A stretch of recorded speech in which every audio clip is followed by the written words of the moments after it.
Hello friends, welcome to movie freak. I am Vivek और आज मैं जिस मूवी का एक्सप्लेन करने जा रहा हूँ उसका नाम है स्क्रीम 6, जो मूवी 2023 में आई है। ये मूवी एक हॉरर सेसल जॉनर की है और मूवी की कहानी बहुत औसम है। आप मूवी के एक्सप्लेनेशन स्टार्ट करते हैं। मूवी के पहले सीन में हम ब्लैकमोर यूनिवर्सिटी की प्रोफेसर लॉरा क्रेन को देखते हैं, जो कि एक ब्लाइंड डेट पे आई थी। काफी देर इंतजार करने के बाद उसे उसके डेट का मैसेज और कॉल आता है। वो उसे बोलता है कि उसे रेस्टोरेंट नहीं मिल रहा है, तो वो बाहर आके उसे पिक कर ले। तो लॉरा बाहर जाती है। उससे बात करते करते वो एक सुनसान से एरिया में पहुंच जाती है, जहां अचानक से कॉल पे उसके डेट की आवाज एकदम से स्कैरी हो जाती है। लॉरा पीछे मुड़ के देखती है तो वहां पे एक मास्क लगाया हुआ आदमी आ जाता है, जो बहुत ही ब्रूटल तरीके से लॉरा को चाकू से स्टैब करके मार देता है। ऐसा करते हुए बहुत इंजॉय कर रहा था। कॉस्ट्यूम चेंज करके वो वहां से जाने लगता है, तो थोड़ी देर आगे जाके उसकी मुलाकात टेरा से होती है। टेरा से उसकी जान पहचान थी। फिर वो अपने घर में आता है और अपना घोस्ट फेस मास्क क्लोजेट में रखता है। वहाँ क्लोजेट में एक और मास्क था। फिर वो अपने सोफे पे बैठता है। इस बंदे का नाम जेसन है। ये अपने फ्रेंड ग्रेग के साथ इस अपार्टमेंट में रहता है। फिर उसके बाद ग्रेग से कॉल पे होती है।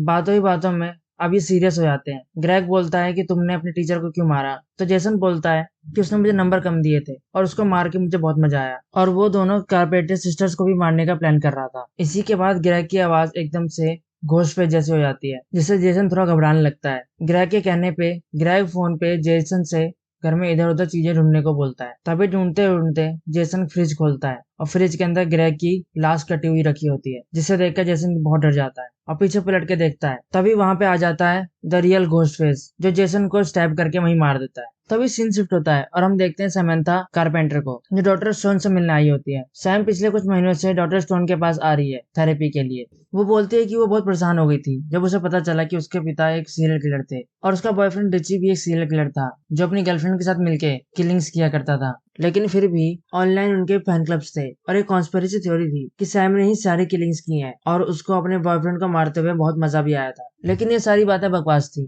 खैर, फिर सैम की डॉक्टर से बहस हो जाती है और वो अपने घर वापस चली जाती है। यहाँ हम कुछ नए कैरेक्टर से मिलते हैं। टेरा, जो कि सैम की बहन थी, और ये वही कारपेंटर सिस्टर्स हैं जिसे जेसन और गेड मारने का प्लान कर रहे थे, लेकिन उससे पहले ही गोस्ट फेस ने उन्हें ही मार दिया। यहाँ हम मिलते हैं क्वीन, चैड, मिंडी और उसकी गर्लफ्रेंड अनिका से, और चैड के रूममेट ईथन से भी। थोड़ी देर बाद जब समंथा घर वापस आती है तो वहाँ उसको टेरा नहीं मिलती है। फिर क्वीन उसको बताती है कि टेरा एक पार्टी में गई है, तो सैम उसको लेने चली जाती है, क्योंकि वो उसके लिए काफी परेशान रहा करती थी। यहाँ पार्टी में कोई लड़का टेरा के साथ जबरदस्ती कर रहा था। फिर सैम आके उस लड़के को हट करती है और टेरा को अपने साथ बाहर ले जाती है। फिर टेरा उससे बाहर झगड़ने लग जाती है कि तुम मेरी लाइफ को इस तरह से कंट्रोल नहीं कर सकती। सैम पुरानी चीजों को लेकर बहुत परेशान रहती थी। सैम बोलती है कि वो उसे बस प्रोटेक्ट करना चाहती है और पास में जो कुछ हुआ वो उसे ऐसे ही नहीं भूल सकते, उन्हें केयरफुल रहना होगा। लेकिन टेरा उसकी कोई बात नहीं सुनती है और वहां से चली जाती है। उस कॉन्स्पिरेसी थ्योरी की वजह से सैम बाहर नहीं निकलती थी, क्योंकि लोग उसे बुली करते थे, उसे खूनी बोलते थे। यहाँ भी दो लड़कियां उसे भला बुरा कहती हैं, जिनसे सैम का झगड़ा हो जाता है और इसकी कोई वीडियो बना लेता है। फिर यहाँ दूसरी तरफ हम देखते हैं कि चैड आके टेरा को समझाता है कि समंथा उसकी फिक्र करती है, वो सिर्फ उसे प्रोटेक्ट करना चाहती है, इसमें कोई बुराई नहीं। फिर हमें पता चलता है कि चैड और टेरा एक दूसरे को काफी पसंद करते हैं। फिर यहाँ सैम घर के बाहर बैठी हुई होती है। वहाँ उसका बॉयफ्रेंड डैनी आता है। सैम अपनी सारी बातें डैनी को बताती है और अपना मन हल्का करती है। डैनी भी सैम को काफी चेयर अप कर देता है। उसके बाद चैड सैम को ऊपर बुलाता है। सैम इधर टीवी पे देखती है कि जेसन और ग्रेग का घोस्ट फेस ने मर्डर कर दिया है। ये न्यूज देखकर सैम काफी परेशान हो जाती है और अपनी बहन टेरा को प्रोटेक्ट करने के लिए फौरन शहर छोड़ने की बात करती है। लेकिन टेरा इन सब चीजों के लिए भी तैयार नहीं थी। वो बोलती है कि सैम कुछ ज्यादा ही सोच रही है। हो सकता है कि वहाँ कोई घोस्ट फेस का कॉस्ट्यूम पहन के घूम रहा हो और जेसन और ग्रेग का मर्डर किसी और ने किया हो। इससे पहले कि वो कुछ सोच पाते, क्वीन के डैड मिस्टर वेन वैली का कॉल आता है। वो कहते हैं कि जेसन के घर पे सैम की आईडी मिली है, इसलिए वो सैम को क्वेश्चनिंग के लिए बुलाते हैं। सैम मिस्टर वेन के पास जाने के लिए निकलती है, तो टेरा भी जिद करके उसके साथ जाने लगती है। तभी सैम के फोन पे कॉल आती है रिची की, लेकिन ये बहुत शॉकिंग था क्योंकि रिची की मौत तो बहुत पहले हो चुकी है। सैम कॉल पिक करती है और दूसरी तरफ से उसे घोस्ट फेस की आवाज आती है। वो जेसन और ग्रे के बारे में बताता है कि वो सैम को मारने की प्लानिंग कर रहे थे, जिसपे सैम जवाब देती है कि क्या तुम मुझे प्रोटेक्ट करने आए हो। तो वो बोलता है कि ऐसा बिल्कुल नहीं है। वो जानता है कि सैम झूठी है, सैम एक किलर है और वो उसे जरूर पनिश करेगा और रास्ते में जो भी आएगा उसको खत्म कर देगा। तभी घोस्ट फेस वहां आ जाता है और उन पर अटैक करने लग जाता है। इसका मतलब था कि वो कहीं आसपास से ही कॉल कर रहा था। फिर वो लोग भाग के एक शॉप में जाते हैं। वहां वो लोगों से हेल्प मांगते हैं। वो लोग घोस्ट फेस को रोकने की कोशिश करते हैं, लेकिन घोस्ट फेस उन सबको मार देता है। फिर शॉप का ऑनर घोस्ट फेस को रोकने की कोशिश करता है, लेकिन घोस्टफेस उसको भी मार देता है। अब समंथा और टेरा तब तक कहीं छुप जाते हैं। घोस्टफेस उन्हें ढूंढता, तब तक वहां पुलिस आ जाती है और घोस्टफेस वहां अपना मास्क गिरा के वहां से चला जाता है। टेरा और सैम को पुलिस स्टेशन लाया जाता है और मिस्टर वेन उससे पूछताछ करते हैं, लेकिन तभी वहां पे कर्बी रीड आती है, स्क्रीम 4 की कैरेक्टर, जो कि एक FBI स्पेशल एजेंट है और ये केस आगे वही संभालने वाली थी। कर्बी रीड सैम की सीनियर थी तो उनकी पहले से जान पहचान होती है। फिर वहां पे शॉप से बरामद किए हुए सारे एविडेंस वगैरह आते हैं तो उन्हें पता चलता है कि घोस्टफेस का मास्क 2011 वाली स्क्रीम से था, जिसमें चार्ली और जिल किलर्स थे और कर्बी चार्ली से ही स्टैब होके बची थी। और यही नहीं, जेसन और ग्रेग के पास भी घोस्ट मास्क छोड़ा गया था। ये लास्ट वाली स्क्रीम के थे जिसमें एम्बर और रिची किलर्स थे। सैम इन सबसे दूर रहना चाहती थी, इसलिए वो वहां से चली जाती है, लेकिन शॉप वाली किलिंग्स के टाइम पे वो वहीं पे थी, इसलिए अब वो टाउन से बाहर नहीं जा सकती इन्वेस्टिगेशन की वजह से। वो जैसे ही बाहर निकलती है पुलिस स्टेशन से, उसे रिपोर्टर्स घेर लेते हैं, जिनमें से एक होती है गेल वेदर्स, जिसने लास्ट टाइम इन दोनों बहनों के बारे में बहुत कुछ लिख दिया था और ये दोनों उससे बहुत नाराज थे। लेकिन फिर वो बोलती है कि ये उसका काम है और वो भी घोस्ट फेस को पकड़वाना चाहती है। और वो सिडनी के बारे में बताती है कि वो अपनी फैमिली के साथ हाइडिंग पे चली गई है ताकि वो इन सब चीजों से बच सके। अब सीन शिफ्ट होता है और हमें दिखाए जाते हैं डॉक्टर स्टोन। यहाँ पे भी घोस्ट फेस आ जाता है और उनको जान से मार देता है। फिर वहां से सैम की फाइल लेके वो चला जाता है। यहाँ पे भी वो स्क्रीम मास्क छोड़ता है जो कि स्क्रीम 3 का था। खैर अब ये सब पुलिस को पता चलता है तो वो पुलिस वहां आती है और फिर कर्बी और मिस्टर वेन आपस में बात करते हैं कि ये वाला किलर आखिर चाहता क्या है और ये ऐसा मास्क क्यों छोड़ता है।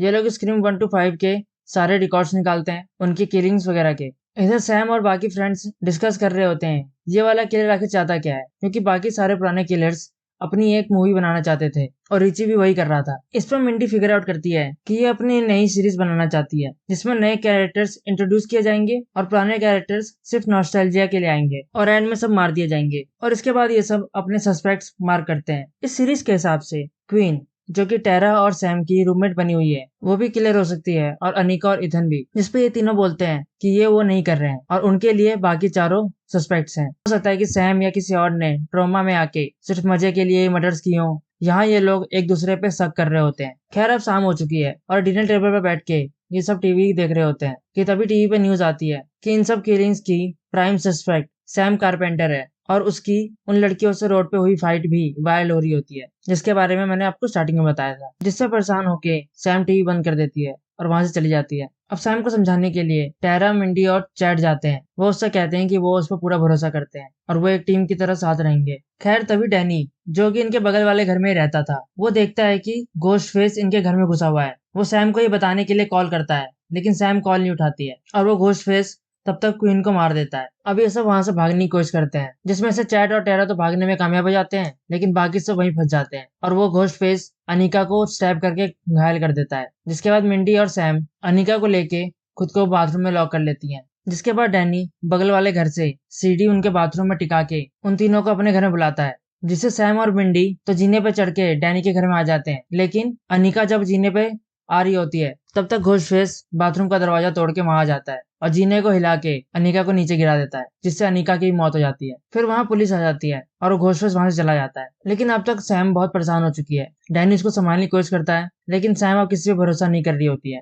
जिसे समझते हुए डैनी वहां से चला जाता है। फिर हम मिस्टर वेन को देखते हैं, जो अपनी बेटी की मौत की वजह से बहुत दुखी होते हैं। फिर सैम और टेरा उनको संभालते हैं, लेकिन मिस्टर वेन बोलते हैं कि उन्हें केस से निकाल दिया है, लेकिन वो कसम खाते हैं कि वो घोस्ट फेस से अपनी बेटी का पता जरूर लेंगे। अब तभी वहां पे गेल और कर्बी आ जाते हैं। वो इन लोगों को एक थिएटर जैसी जगह पे लेके जाते हैं जहाँ पे स्क्रीम मूवी का म्यूजियम बना हुआ होता है। यहाँ पे स्क्रीम मूवी की छोटी से बड़ी हर चीज होती है। ये जगह जेसन और क्रेग ने बनाई थी। घोस्ट फेस को जगह मिल गई थी और उसने यहीं से मास्क चुराए थे। अब सैम वहाँ पे बिली का मैनिक्यून देखती है, जिससे उसको विजन्स आते हैं जो उसको कहते हैं कि इसमें शामिल होने के लिए और किलिंग्स करने के लिए, लेकिन सैम खुद को संभालती है। अब यहाँ पे टेरा के साथ उसकी थोड़ी बहस हो जाती है। अब यहाँ पे गेल सैम को संभालती है और कर्बी टेरा को। फिर ये लोग प्लान बनाते हैं कि सैम और टेरा खुले में घूमेंगे, फिर घोस्ट पे जब उन पे हमला करेगा तब वो लोग उसको पकड़ लेंगे। ये लोग पूरी तरह से सैम और टेरा पर नजर रख रहे होते हैं। वो सोचते हैं कि घोस्ट फेस का कॉल ट्रैक कर लेंगे और उसकी लोकेशन पता कर लेंगे। घोस्ट फेस का कॉल आता तो है, लेकिन गेल के घर से। इससे उनका प्लान फेल हो जाता है। फिर वो लोग गेल को बचाने के लिए भागते हैं। गेल अपने घर पे अपने बॉयफ्रेंड के साथ होती है। घोस्ट फेस गेल को कॉल करता है, उसे पुरानी बातें याद दिलाकर इमोशनल करने की कोशिश करता है। अब इतनी देर में घोस्ट फेस उसके बॉयफ्रेंड को मार देता है। उसके बाद वो गेल पे हमला करता है, लेकिन गेल उससे जान बचा के भागती है। गेल अपनी गन उठाती है और घोस्टफेस की तरफ शूट करती है, लेकिन घोस्टफेस बच जाता है और गेल को स्टैब कर देता है। उसके बाद टेरा और सैम भी वहां पहुंच जाते हैं। गेल अभी तक मरी नहीं थी तो गेल को हॉस्पिटल ले जाया जाता है, पर सैम यहाँ पर बुरी तरह से टूट चुकी थी। सैम बोलती है कि बहुत लोगों की जान जा चुकी है, मैं किसी को प्रोटेक्ट नहीं कर पाई, मैं खुद को घोस्टफेस के हवाले कर दूंगी, मैं ही हूँ उसका टारगेट। तब सभी उसको समझाते हैं कि तुमने हमेशा से सबको प्रोटेक्ट किया है, इस बार हम तुम्हें प्रोटेक्ट करेंगे। इन लोगों को ईथन पर भी शक होता है। फिर ये लोग प्लान बनाते हैं कि घोस्टफेस को थिएटर बुलाएंगे और उसको वहीं खत्म कर देंगे। ये लोग मिस्टर वेन को भी अपने प्लान में शामिल कर लेते हैं, लेकिन कल्प्रिट इनके बीच ही का ही कोई था, क्योंकि इनके प्लान्स घोस्टफेस को पहले से पता चल जा रहे थे। फिर ये लोग ट्रेन में बैठ के थिएटर की तरफ निकल जाते हैं, लेकिन ट्रेन में बहुत भीड़ होने की वजह से इथन और मिंडी ट्रेन मिस कर देते हैं और वो दूसरे ट्रेन से आने लगते हैं, लेकिन वो ग्रुप से अलग हो गए थे। फिर यहाँ पे सैम देखती है कि आज हैलोवीन है और सबने कॉस्ट्यूम्स पहन रखे थे। ज्यादातर लोगों ने घोस्ट फेस की कॉस्ट्यूम पहने थे, जिससे इन सब का डर बहुत ज्यादा बढ़ जाता है, क्योंकि अब घोस्ट फेस इनमें से कोई भी हो सकता था। यहाँ मिंडी के ट्रेन में भी सेम ही हाल था, उसे अभी भी ईथन पे ही शक हो रहा था। भीड़ की वजह से वो ईथन से अलग हो जाती है। तभी घोस्टफेस आता है और उसको स्टैब कर देता है, जिसके बाद ईथन उसके पास जल्दी से आता है और उसे संभालता है और उसको हॉस्पिटल ले जाता है। फिर बाकी सब ट्रेन से थिएटर पहुंचते हैं, जहाँ पे गेट पे उन्हें कर्बी मिलती है। फिर सैम डैनी को अंदर आने से मना करती है, क्योंकि वो सबको नहीं जानता था, और यहाँ हमें पता चलता है कि सैम अभी सब पे ही शक कर रही होती है। उसके बाद जैसे ही सब अंदर चले जाते हैं, कर्बी गेट लॉक कर देती है। उसके बाद सब अलग अलग जगह पे छुप जाते हैं और सैम अपने फादर के मैनिक्विन के पास ही छुपती है। उसके बाद उसका विजन आने लगते हैं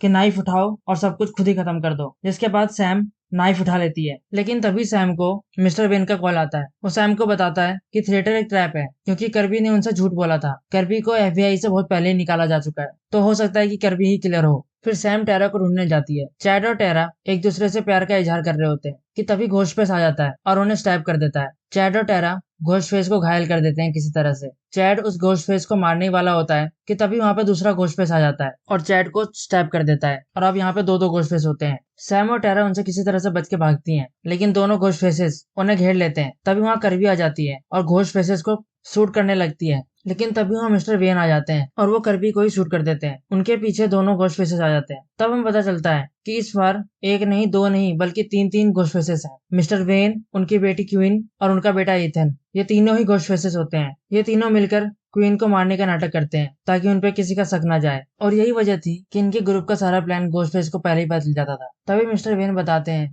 कि वो ऐसा क्यों कर रहे हैं, तो वो बोलते हैं कि वो अपने बेटे की इस टाइप मूवी पूरी करना चाहते हैं, जिसमें Sam at the end ghost face की तरह बाहर आए और मारी जाए, यानी सबको लगे कि सारी किलिंग्स सैम ने की हैं। ये मूवी का प्लान रिची का था, यानी रिची मिस्टर वेन का ही बेटा था और ईथन उसका भाई था और क्वीन इसकी बहन थी। यहाँ तक कि वो जो कॉन्स्पिरेसी थ्योरी थी सैम के खिलाफ, वो भी क्वीन ही फैला रही थी, जिसपे लोग भरोसा भी कर लेते हैं। और सारे जो गोस्ट मास्क थे वो पुरानी फिल्मों के थे, और जो गोस्ट मास्क मिस्टर वेन के पास था वो बिली का था, जो वो सैम को पहनने के लिए बोलता है ताकि वो सैम को पहनाकर सैम को मार सके, जिसके बाद वो सबको बोल सके कि सैम भी अपने बाप की जैसी ही थी। उसके बाद वो उनको मारने के लिए आगे बढ़ते हैं, लेकिन टेरा और सैम वहां से भागते हैं, जहाँ टेरा ईथन को स्टैब करके मार देती है और सैम क्वीन को गोली मार देती है। लेकिन जैसे ही सैम मिस्टर वेन की तरफ शूट करती है, उसकी गन की गोलियां खत्म हो चुकी होती हैं। तभी वो दोनों नीचे गिर जाते हैं। मिस्टर वेन नीचे गिर के बेहोश हो जाता है। वो जब तक होश में आता है तब तक वो अकेला होता है। फिर उसको अल्टीमेट घोस्ट मास्क का कॉल आता है और फिर वो घोस्ट मास्क मिस्टर वेन को स्टैब करके मार देता है। ये घोस्ट मास्क और कोई नहीं सैम ही होती है, जिसे ये करने के लिए लोग मजबूर कर देते हैं। इसके बाद टेरा और सैम एक जगह बैठते हैं। टेरा बोलती है सैम से कि अब वो हमेशा उसके साथ रहेगी, लेकिन ईथन भी पूरी तरह से मरा नहीं था। वो सैम और टेरा को कुछ नुकसान पहुंचाता इससे पहले कर्बी उसको गोली मार देती है, क्योंकि कर्बी कोई किलर नहीं थी। इसके बाद चैड को हॉस्पिटल ले जाया जाता है। चैड और मिंडी दोनों की जान बच चुकी थी। इसके बाद सैम अपने पिता का घोस्ट मास्क अपने पास रख रही थी, लेकिन वो टेरा का चेहरा देखती है और उस घोस्ट मास्क को फेंक देती है, क्योंकि वो कोई किलर नहीं बनना चाहती थी। और इसी के साथ ये मूवी खत्म हो जाती है। अगर आपको मूवी की कहानी और हमारी एक्सप्लेनेशन अच्छी लगी हो तो चैनल को जरूर सब्सक्राइब करें और वीडियो को लाइक करें और कमेंट करें। सी यू नेक्स्ट टाइम।